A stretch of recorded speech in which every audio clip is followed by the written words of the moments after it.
90.8 megahertz पर आप सुन रहे हैं रेडियो आजाद हिंद, देश का चैनल देश के लिए। प्रस्तुत है हमारी भारतीय जल, थल और वायु सेना पर आधारित कार्यक्रम हमारी सेना हमारा गर्व, जिसमें आप सुनेंगे भारतीय सेना का इतिहास, चयन प्रक्रिया और भारतीय सीमाओं की सुरक्षा पर सेवानिवृत्त लेफ्टिनेंट कर्नल कपिल भामा जी से चर्चा। 90.8 मेगाहर्ट्ज पर श्रोताओं, आपने ट्यून किया है रेडियो आजाद हिंद को और ये कार्यक्रम है हमारी सेना हमारा गर्व। अभिवादन स्वीकार कीजिए पूर्वा खले का। श्रोताओं, ये दुनिया आज एक नए युग की दहलीज पर खड़ी है, जहां युद्ध के मैदानों की कोई तय सीमाएं नहीं होती और विजय के लिए केवल शक्तिशाली राष्ट्र का होना ही जरूरी नहीं, बल्कि विजय के लिए शक्ति के साथ ही हमेशा ही मुस्तैद और तत्पर राष्ट्र का होना भी उतना ही जरूरी है। श्रोताओं, अपनी सदियों की परंपराओं से प्रेरित और भविष्य के लिए तैयार हिमालय से लेकर थार मरुस्थल तक भारतीय सशस्त्र सेना का हर कदम उभरते हुए भारत की नियति को आज आकार देता हुआ दिखाई देता है। सम्मान में निहित और नवाचारों से प्रेरित एक सशक्त और सुदृढ़ भारत के लिए आज हमारी भारतीय सशस्त्र सेनाएं प्रतिबद्ध दिखाई देती हैं। श्रोताओं, पिछले कुछ दशकों से भारतीय सेना नए कलेवर में अपना रूप ले रही है, एक अत्याधुनिक और आत्मनिर्भर शक्ति के रूप में, जहां ज्ञान, डेटा, ड्रोन्स और नई तकनीकें सैनिकों के साथ समान गति से चलती हैं। कभी आयात पर निर्भर भारतीय सेना के हथियार अब स्वदेशी हैं और हमारा देश इनका निर्माता ही नहीं, निर्यातक है। थार से लेकर अरुणाचल और लद्दाख से लेकर अंडमान तक हर प्रणाली पर स्वदेशी छाप है। ये कहना न होगा कि इस नए स्वरूप में पहुंचने के लिए भारत की सशस्त्र सेनाओं ने एक लंबा सफर तय किया है। देश की आज़ादी के बाद लगभग 8 दशकों में हमारी भारतीय सेना ने जिन महत्वपूर्ण पायदानों को पार किया है, इसका जिक्र हम इस कार्यक्रम की पिछली कड़ियों में करते हुए चले आ रहे हैं और इसका हमने पूरा प्रयास भी किया है। और इस प्रयास का श्रेय हमारे कार्यक्रम विशेषज्ञ lieutenant colonel Kapil Bhama sir को है, जो हर कड़ी में बड़ी ही शिद्दत और गहन अध्ययन के साथ भारतीय सशस्त्र सेनाओं से संबंधित जानकारी हमारे लिए संजोते रहे हैं। श्रोताओं, भारतीय सेना को जानते समझते अब इस कार्यक्रम की हम अंतिम कड़ी पर आ पहुंचे हैं। आइए आज की इस कड़ी में हम पुनरावलोकन करें, फिर से दृष्टि डालें हमारी सेनाओं की भूमिका पर, जिनके कारण आज हमारा राष्ट्र पूरे विश्व में सशक्त और सुदृढ़ राष्ट्र के रूप में पहचाना जाता है। और इसी पर चर्चा करने के लिए आज फिर हमारे साथ हैं लेफ्टिनेंट कर्नल कपिल भामा, जिन्हें लगभग 20 वर्षों का सेना में अपनी सेवाओं का अनुभव है। सर, स्टूडियो में एक बार फिर आपका स्वागत है। जय हिंद पूर्वा जी, जय हिंद श्रोताओं। इससे पहले कि हम कार्यक्रम को आगे बढ़ाएं जी, आप सबको मेरी तरफ से स्वतंत्रता दिवस की बहुत बहुत शुभकामनाएं। जी सर, आपको भी बहुत बहुत शुभकामनाएं। This year we are in 79th year of our independence. Ji. And I must say that the change is the only constant factor बिल्कुल in this world. जी, परिवर्तन हमेशा का नियम रहा है संसार का सर। Exactly. जी। उसी हिसाब से देखें जी, there are a lot of changes which has taken place.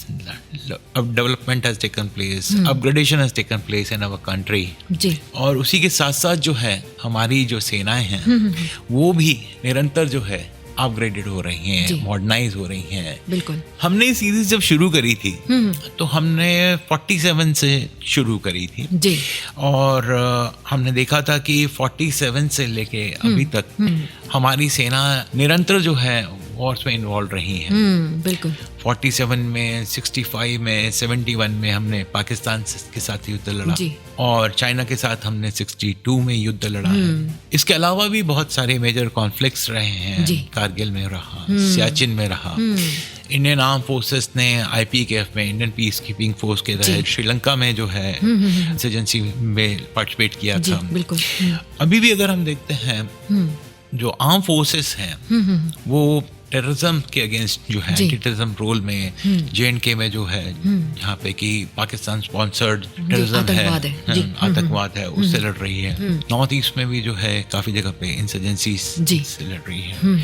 इसके अलावा भी जो देश की इंटरनल सिक्योरिटी और जो एक्सटर्नल सिक्योरिटी को तो देखते ही हैं जी, बिल्कुल। And aid to civil authority के लिए भी जो है आप देखते हैं कि जो सेनाएं हैं हमेशा जो है तत्पर रहती हैं, हमेशा जो है उनका प्रयास रहता है, हर जगह जो है सपोर्ट करती हैं। तो overall if you see the armed forces has been involved throughout since independence, guarding our nation's interest and the integrity of the country, ठीक है, and supporting जी राष्ट्र निर्माण में बहुत बड़ा योगदान है सर। तो ये सब हमने जो है हमारी जो पूरी सीरीज में हमने जो है देखा था जी। तो जैसे जैसे हमारा देश आगे बढ़ा है वैसे वैसे जो है आर्म फोर्सेस भी कॉन्स्टेंटली जो है अपग्रेडेड हुई जी। देश के विकास के साथ सेना का भी विकास, जी सेना का भी विकास हुआ। और जो ये चेंजेस हैं, अपग्रेडेशन है, मॉडर्नाइजेशन है, ये मतलब हर तरह से हर जगह पाए जाते हैं। जैसे कि पॉलिसीज में चेंजेस आए हैं जी, ट्रेनिंग में चेंजेस हैं, जो हमारे पास वेपन्स हैं, इक्विपमेंट्स हैं जी, वो उनका मॉडर्नाइजेशन अपग्रेडेशन रेगुलरली हुआ है। तो इससे जो है हमारी जो कैपेबिलिटीज हैं इंटरनल और एक्सटर्नल थ्रेट्स को डील करने की कैपेबिलिटी हमारी जो बढ़ती गई। आपका दुश्मन जो कर सकता है तो आपको वो अपग्रेडेशन होना चाहिए जी, कि मुकाबला कर पाए, उसका आप मुकाबला कर सकते हैं, ठीक है, ओके, रादर आप उससे आगे रहें, ठीक है। हमने 47 के वॉर में जो देखा था, जब शुरू हुआ था 47 में, जो श्रीनगर में जब शुरू हुआ था, if you see we were kind of a reactive role. हमारे पर अटैक हुआ, कबाइलीज का अटैक हुआ, उसके बाद वो संधि साइन हुई थी एंड देन वी एंटर्ड, ठीक है। तो it was a reactive action because उस समय जो पॉलिसीज थी 47 में, क्योंकि हमने जो ब्रिटिशर्स की जो आर्मी थी उसी समय हम आज़ाद हुए थे, तो just following the British army, उसी तरह का हमारा ऑर्गेनाइजेशन था, उसी तरह से हमारी पॉलिसीज थी, उसी तरह से हमारे बैटल फॉर्मेशंस थे। ब्रिटिशर्स के लिए तो हम तो it was more of A policing, ठीक है, डिफेंसिव रोल वाला था। तो उस समय जो हमारा रिस्पांस था एंड जो पॉलिसी के हिसाब से डिफेंसिव होता था, केवल प्रतिक्रिया स्वरूप था। अभी अगर मैं सीधे जंप करूं 2025 में, जब हम ऑफ सिंदूर देखते हैं, ऑफ बंदर देखते हैं, तो यू फाइंड एब्सोल्युटली पूरी तरह से विपरीत हो गई है वो हमारी जो नीतियां। वी आर एक्चुअली प्रोएक्टिव जी, बिल्कुल सर। अब हम मतलब वो है कि आप अगर कुछ करोगे तो हम पूरी हिम्मत रखते हैं और हम करके दिखाते हैं जी। तो ये एक बहुत बड़ा शिफ्ट है, ये बहुत बड़ा चेंज है, ये बहुत बड़ा मतलब आई विल से अपग्रेडेशन है। एंड ये एक माइंडसेट चेंज होता है, और जब ये माइंडसेट ऐसा चेंज होता है तो इसके साथ साथ फिर बहुत सारी चीजें अपने आप बदलती हैं जी, बिल्कुल सर। जो ये मॉडर्नाइजेशन है या अपग्रेडेशन है वो किस कारण से आता है? पहले तो जो हमने लड़ाइयाँ लड़ी हैं, जो हमारे कॉन्फ्लिक्ट्स हुए हैं, उनसे हमें सबक मिले जी, बिल्कुल सही। हर लड़ाई ने हमें कुछ ना कुछ सिखाया है, हर युद्ध में हमें कुछ सीखा है, हर कॉन्फ्लिक्ट में, सियाचिन हो, कारगिल हो, कहीं पे भी, IPKF हो, हर जगह हमने कुछ सीखा है। तो वो जो हमें सिखलाई मिली उसने हमको प्रेरित किया कि हम ये चेंजेस लेकर आए जी। चाहे वो ऑर्गेनाइजेशनल चेंजेस हों, चाहे वो इक्विपमेंट में चेंजेस हों, चाहे हमारे बैटल फॉर्मेशंस में हो, हमारी डॉक्ट्रिन्स में हो, ये ट्रेनिंग में है जी। तो ये चेंजेस उसके कारण है। दूसरा बहुत बड़ा रीजन होता है the changing and the present scenario, regional and international scenario जी। आसपास क्या चल रहा है जी। आपके इकोनॉमिकल कंडीशंस क्या हैं, मतलब जियोपॉलिटिकल कंडीशंस क्या है, उनका जो इम्पैक्ट होता है। देन अगर हम देखें हमारी जो सीमाएं हैं जी, उस पे हमें एक साथ दोनों सीमाओं पे, यानी कि पाकिस्तान के साथ और चाइना के साथ जी लड़ने की हमारी काबिलियत, कैपेबिलिटी होनी चाहिए। बिल्कुल सर। तो वो एक और फैक्टर है। तो सर ये हमारे पारंपरिक दुश्मन है, समझ लीजिए, इस तरह से कहा जा सकता है। बिल्कुल कहा जा सकता है। तो ये एक और फैक्टर होता है which is the key driving factor, जो कि चेंजेस में, अपग्रेडेशन में जी, हमें हमारे सेना में हमेशा परिवर्तन बनाए रखना इनके लिए जरूरी है। करेक्ट है ना जी। Then guarding our sea lane of communication, अगर देखें तो हमारा 90% जो ट्रेड होता है थ्रू सी लेन्स, जी, समुद्र के द्वारा है। तो उसमें हमारे जो इंटरेस्ट होते हैं उसको सेफगार्ड करने का, then like the air defence of the country, surveillance and air defence of the country, so that हमारे ऊपर जो है कहीं मतलब स्पेस कुछ ना हो। तो ये सब जो है की ड्राइवर्स होते हैं जिनके तहत जो है हम नई पॉलिसीज आती हैं, नए ट्रेनिंग्स होती हैं, ठीक है, नए डॉक्ट्रिन्स बनते हैं, नेशनल लेवल पे जो डिसाइड होता है। तो अगर हम अपने देश की बात करें जी, हम सब जानते हैं कि जो हमारी प्रगति है इस समय जी, उसमें निसंदेह अगले 25 साल में 20 साल में जो है हम वर्ल्ड की टॉप इकोनॉमीज में शामिल हो जाएंगे। उसके लिए जो है ये बहुत जरूरी है कि हमारी आर्म फोर्सेस भी उसी के हिसाब से तैयार हों जी, बिल्कुल। क्योंकि अगर एक कंट्री को इकोनॉमिकली ग्रो करना है, ठीक है, पीसफुल एग्जिस्टेंस लेना है, तो उसके लिए सबसे जरूरी है कि वो किसी भी तरह के एक्सटर्नल इंटरनल थ्रेट्स का मुकाबला करने के लिए उसके पास फोर्सेस हो जी, बिल्कुल। और वो फोर्सेस की कैपेबिलिटी भी उस हिसाब से हो। ये जो है एक बहुत बड़ा जरूरी फैक्टर है, ठीक है जी। टुडे अवर फोर्सेस, अगर हम अपने फोर्सेस की आज बात करें तो वर्ल्ड में इसको almost 4th strongest military force कहा जाता है। रिपोर्ट्स जो होती हैं उससे बेस पे कि what is our strength, what is our equipment, training, सबको जी मिला जुला जाता है जी जी। एंड आपको पता ही है कि हमारी भारतीय सेना में ये वॉलंटियर फोर्स है जी, स्वैच्छिक संगठन है, बिल्कुल जी। एंड इट इज वर्ल्ड का सबसे लार्जेस्ट जो है वॉलंटियर फोर्स है, बिल्कुल सर। इसके अलावा जो है अगर आप देखें हमारी फौज को, we are the largest contributor of UN mission. ये सब जो चीजें हैं इसको देखते हुए ये जो हमारे अचीवमेंट्स हैं उसी तरह से जो है हमारा प्रोग्रेस भी रहा है। ये है भी इसीलिए क्योंकि हमने जो है अपने आप को मॉडर्नाइज किया है।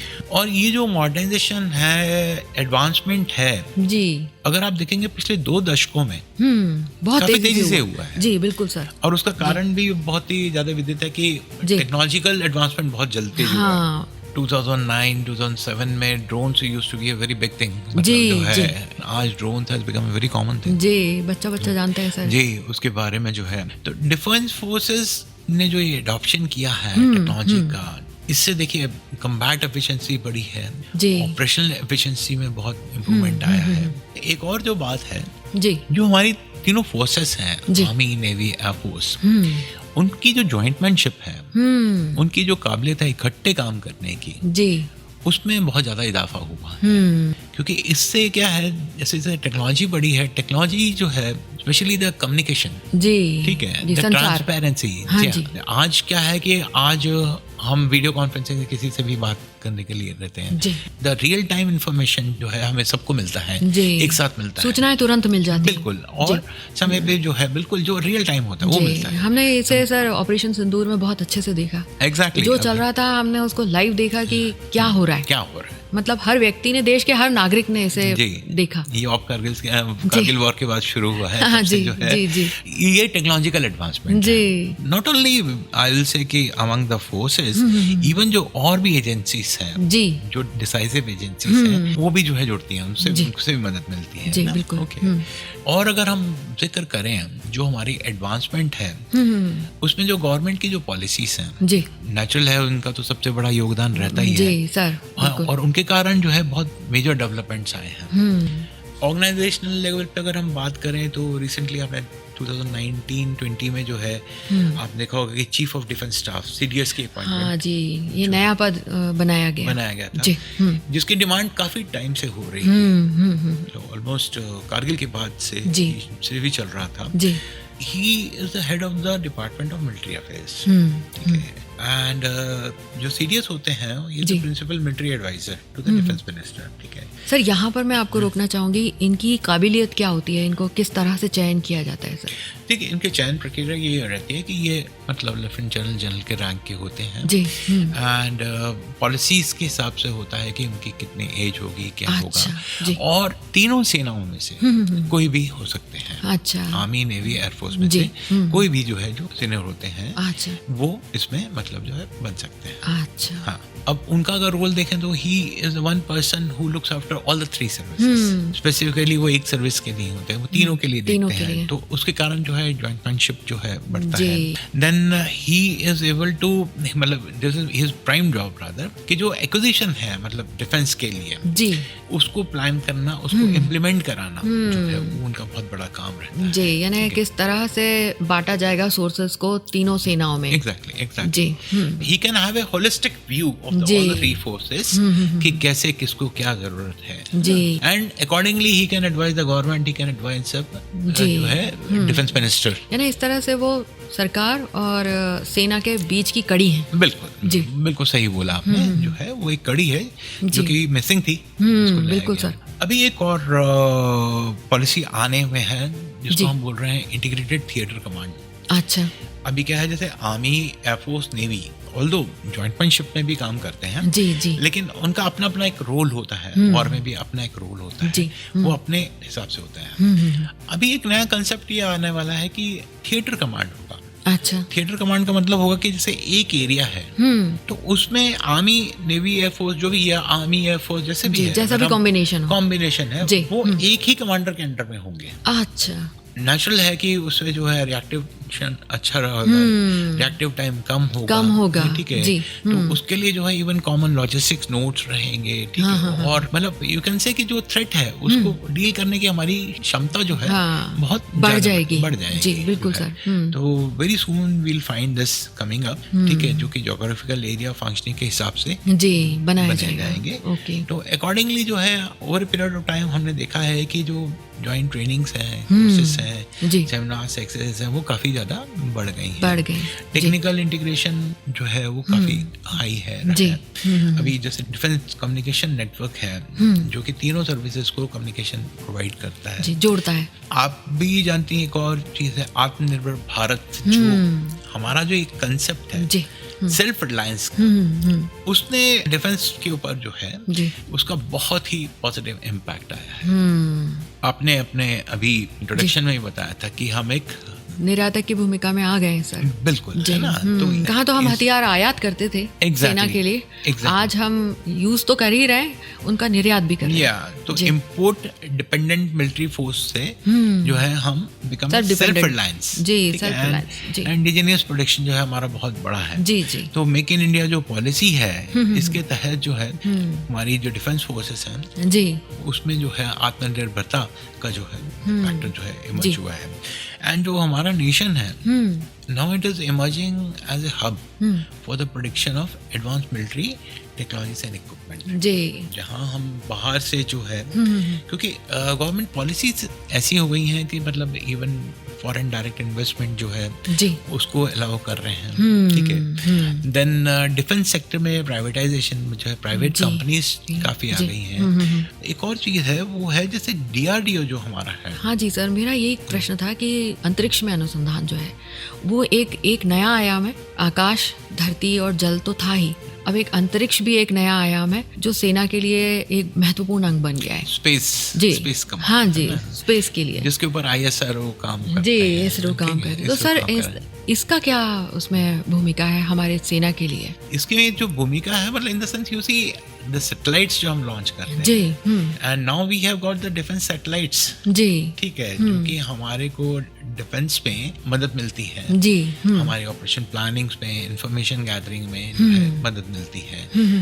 And space is going to be the new area जी, वही इन फ्यूचर जी, फ्यूचर वॉर का एरिया है and it is very much required that we dominate that. Okay जी, उसी तरह इसमें भी काफी जो है प्रगति भी है और चल रही है, ठीक है। इसी तरह से जो है हमारे DRDO है, हाँ जी जी, तो इसमें जो है काफी गवर्नमेंट ने एनकरेजमेंट दिया है, एनहांस फैसिलिटीज बढ़ाई हैं and even they are promoted investment in research and development जी के जो क्षेत्र में काफी जो है प्रमोशन है जी।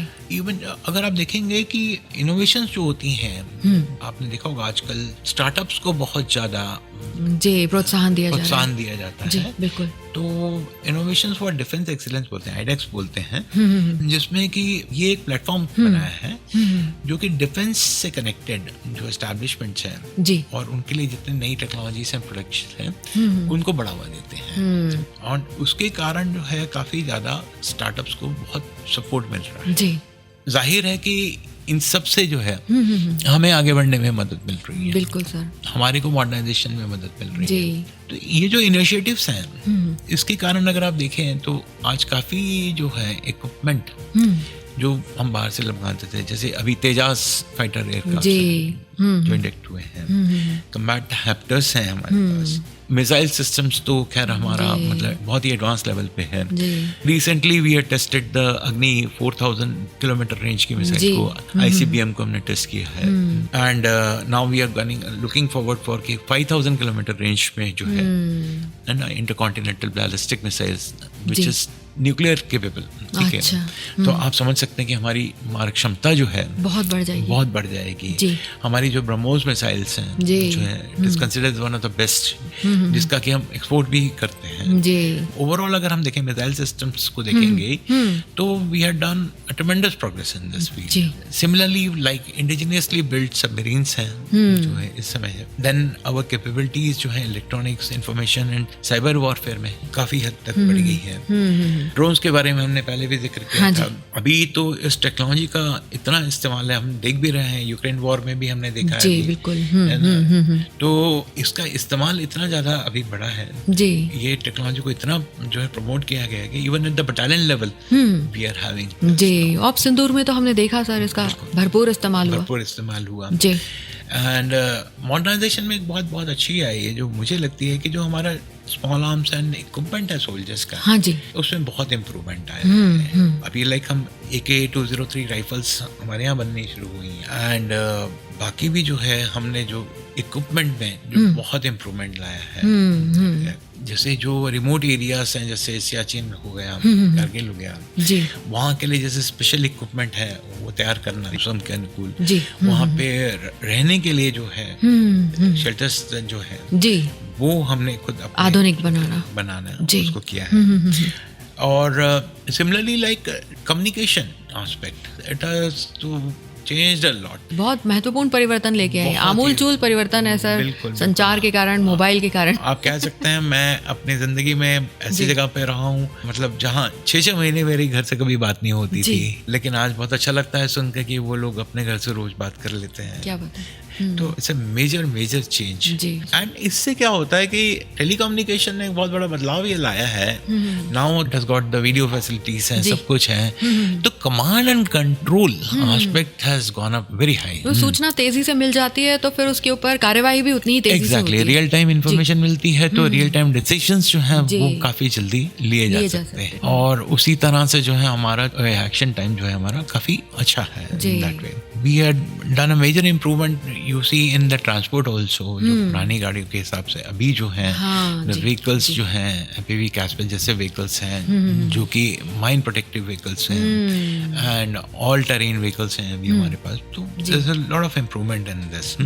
एक कार्य सर मैं यहाँ पर आपको रोकना चाहूंगी, रेल और सड़क, इसके निर्माण में भी सेना का, विशेष रूप से सीमावर्ती जो क्षेत्र है उनमें सेना का बहुत बड़ा योगदान रहा है सर। बल्कि रादर सेना का डेवलपमेंट के लिए इनका होना बहुत बड़ा योगदान हुआ है। बिल्कुल सर। और उसमें गवर्नमेंट की जो पॉलिसीज हैं कि हम जो बॉर्डर एरियाज को डेवलप करेंगे, जैसे सेला में टनल बनी है, सेला पास तो जैसे तवांग जो है अरुणाचल वाला जो है वो एरिया वेस्ट कमांड का, वो हमारे लिए बहुत कंफर्टेबल हो गया। बहुत आसान। अभी जोजिला में जो है टनल बन रही है, देन उसके बाद जो है रोहतांग पास के ऊपर जो है टनल, जिसने की मतलब बहुत ही मेजर चेंज लाया है। नहीं तो Ladakh used to get cut off for 6 months। ठीक है, ऐसी तवांग जो है मुश्किल हो जाता था एक वक्त में। एंड जैसे जो ब्रिजेस आए हैं, जो रोड डेवलपमेंट हुआ है, हमारा इवन ट्रेन्स जो है अभी श्रीनगर तक जा रही हैं, उसके आगे तक जा रही हैं। तो these are the major development which had taken place। तो सर युद्ध और सीमा की सुरक्षा के अलावा जो सेना ये कार्य कर रही है उसका योगदान तो हम कभी भूल ही नहीं सकते, सड़कों के रूप में या पुलों के रूप में या रेलवे के रूप में। खुद स्वयं सेना का योगदान है। सेना को इससे फायदा हुआ है, इनके बनने से जो है हमारी जो मोबिलिटी बढ़ गई है ना, जी, तो उससे हमें फायदा हुआ है। जो सेना का एक अंग है, दैट इज मतलब we are talking about that comes under ministry of transport which is BRO, GREF and border road organisation जो आती है, यस, उनका बहुत बड़ा योगदान है सड़कें बनाने में। जो है ऑफ कोर्स उसमें जो वो कमांड एंड कंट्रोल एलिमेंट्स होते हैं वो फौज के होते हैं, उनका बहुत बड़ा योगदान है सड़कें बनाने में, पुल्स बनाने में, दैट इज राइट। इन चीज़ों को अगर आप देखेंगे जो है, लाइक अभी बॉर्डर एरियाज पे यू फाइंड कि जो एयरफील्ड्स हैं वो डेवलप हुए हैं, एडवांस एयर बेसिस हैं जो बॉर्डर एरियाज में हैं, इम्प्रूव कम्युनिकेशन नेटवर्क बहुत इम्प्रूव है, रोड नेटवर्क बहुत ज़्यादा इम्प्रूव है। तो आई विल से कि जब हम 47 से देखा है और 2025 पे जब हम आते हैं तो हमें सिनेरियो पूरी तरह से चेंज मिलता है। और ये सिर्फ आर्मी में नहीं है, जब हम नेवी की का भी जिक्र करते हैं या एयरफोर्स का भी जिक्र करते हैं तो उनका भी एडवांसमेंट उतना ही उस लेवल से बड़ा है। आज air defence, surveillance system, our domination in the sea, ठीक है, our capabilities have gone up to very high level. बहुत उच्च स्तर की है जी। हमारे जो इतने फोर्स मल्टीप्लायर्स हैं, जैसे अभी आर्टिफिशियल इंटेलिजेंस है, इलेक्ट्रॉनिक वॉरफेयर है, साइबर टेक्नोलॉजी है, ड्रोन्स हैं, ठीक है, एडवांस एयर डिफेंस सिस्टम्स हैं, तो इन सब के कारण जो है कैपेबिलिटीज जो है, हमारी जो डिफेंसिव ऑफेंसिव कैपेबिलिटीज हैं उसमें काफ़ी इजाफा हुआ है। कुल मिलाकर हमारी सेना जो है आज बेहद ही सशक्त स्थिति में है।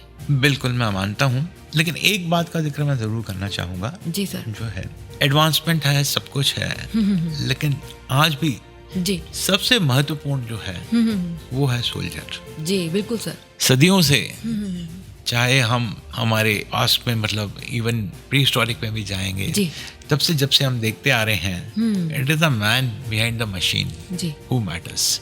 एंड आज भी जो ये इंडियन सोल्जर हैं, हमारे जो सोल्जर हैं जो मतलब सतत खड़े हैं जी, देश की सुरक्षा के लिए जो है, वो सबसे ज़्यादा जो है इम्पोर्टेंट है। बिल्कुल सर। सबसे महत्व रखते हैं।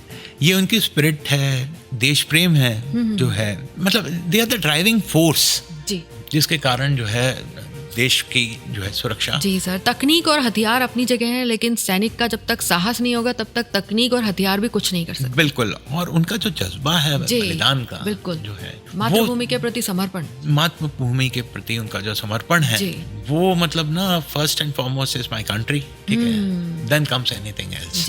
वो जो जज्बा है जब तक वो है तब तक कोई हमें हाथ नहीं लगा सकता। स्वयं से पहले सेवा। बिल्कुल, स्वयं से पहले सेवा, ठीक है। आज जो भी कुछ हम हैं, I must say it is because of the bravest of the braves. All those people who had contributed so much for the country. People like Major Somnath Sharma, Flying Officer Nirmaljeet Singh Sekho, Captain Mahendra Mulla, and Captain Vikram Batra. Bravest of the braves.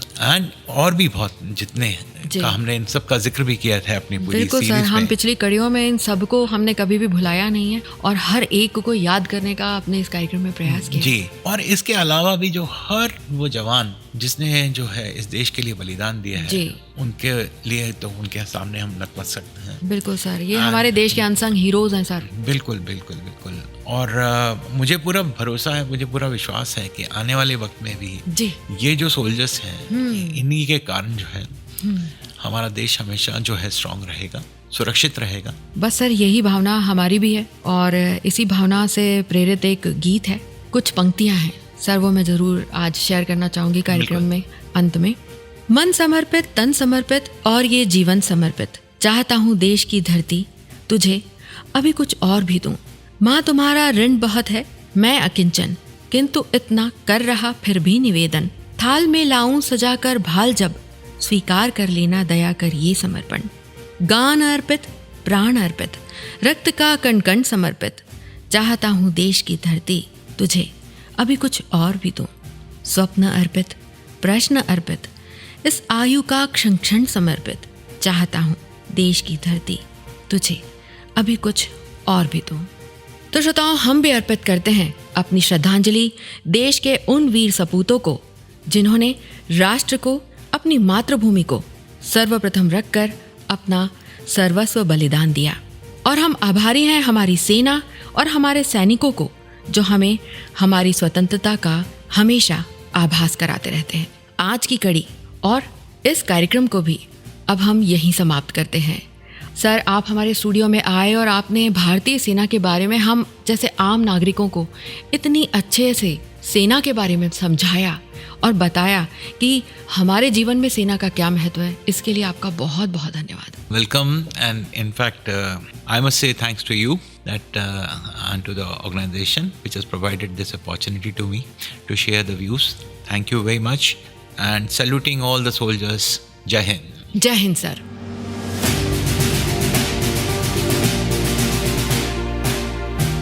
तो श्रोताओं, ये था हमारा आज का कार्यक्रम हमारी सेना हमारा गर्व।